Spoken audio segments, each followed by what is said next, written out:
Le Parlement n'a pas encore tranché. Encore validé ou invalidé. Et comme le Parlement n'a pas encore tranché, pour nous, on attendra le moment où le Parlement décidera du niveau, de l'approche et des modalités de prélèvement de cet impôt.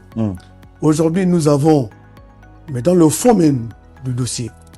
Mais monsieur le ministre d'État, le Parlement n'a pas encore tranché, mais pourtant cette nouvelle défraie la chronique et les Gabonais en parlent et ça va dans tous les sens. Oui. Peut-être qu'il faudrait un tout petit peu mettre les pendules à l'heure. Alors, pour mettre les pendules à l'heure, c'est déjà dire d'abord à quoi sert l'impôt. L'impôt sert, puisqu'on parle de cette fameuse taxe, c'est pour améliorer le cadre de vie. La taxe forfaitaire sur l'habitation. C'est pour améliorer le cadre de vie de nos concitoyens. C'est ça que nous recherchons. Et si cet impôt est adopté, mais je dois vous rappeler que cet impôt n'est pas nouveau. Cet impôt est déjà dans la loi des finances. Depuis 2022. Mais n'était pas appliqué, c'est ça? N'était pas appliqué. Mais la déjà été adoptée depuis 2022.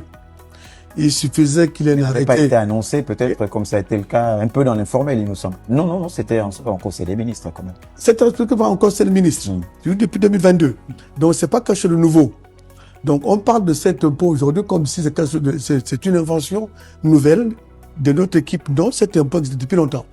C'est uniquement, puisque nous sommes maintenant dans un régime plus transparent, mais on dit à tout le monde, voilà ce qui se passe au niveau de l'ensemble des recettes, au niveau de l'ensemble des dépenses. Mais ce n'est pas quelque chose de nouveau. Tout le monde pourra prendre la loi de finances 2022, mais ils verront la taxe forfaitaire et elle existe.